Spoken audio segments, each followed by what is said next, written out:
Meanwhile, in a joint statement, the foreign ministers of Australia, Canada and the European Union have condemned the killing of protesters, the use of violence, arbitrary arrest and intimidation tactics by the Iranian regime.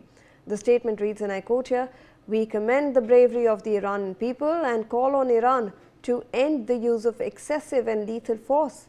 Iran must immediately end the use of excessive and lethal force by its security forces, including the Islamic Revolutionary Guard Corps or the IRGC, and besiege against protesters. Too many lives, over 42 deaths, have already been lost. The Iranian regime has the responsibility to protect its own population and must allow for the freedom of expression and peaceful assembly without fear of reprisal." Joining us on the broadcast is my colleague Brian Thomas with more on this. Brian, we are seeing a joint statement by foreign ministers of Australia, Canada and the European Union in support of the Iranian people over there who are protesting on the streets, and they have urged restraint on part of the Iranian government, saying that protesters should not be dealt with force and violence. Well, yes, Australia, Canada and now the European Union have issued a forceful joint condemnation of Iranian government's violent crackdown on ongoing protests, criticizing Tehran for its use of lethal force, arbitrary detentions and attempt to intimidate peaceful demonstrators. In a coordinated statement also released by the foreign ministers of all three partners, the government expressed deep concern over reports of dozens of deaths and hundreds arrests as anti-government demonstrations also spread across Iran amid economic distress.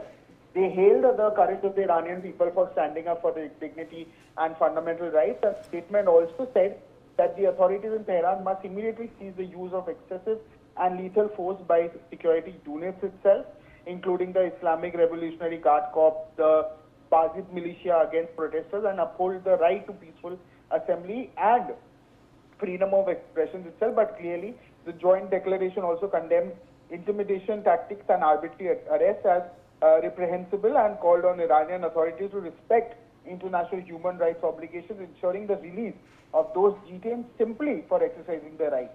Yes. Brian, I'd request you to stay on with us. The United States Secretary of State Marco Rubio has now spoken about the ongoing protests in Iran. Rubio has stated, and I quote, "The United States supports the brave people of Iran as demonstrators speak out against the Islamic regime. This comes after US President Donald Trump warned Iran, stating that its leaders appear to be in big trouble and adding that if the Iranian military shoots the protesters, America will shoot them too." So, Brian, obviously now we have the US Secretary of State Marco Rubio also coming out and putting out a statement in support of the Iranian protesters.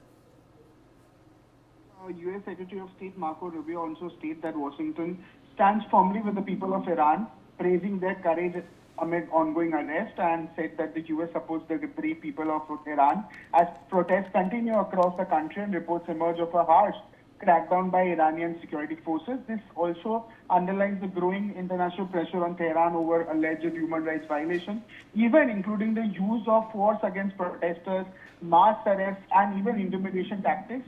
Not only that, US officials have also repeatedly said that they support the Iranian people's right to peaceful protest and fundamental freedoms. Yes. All right.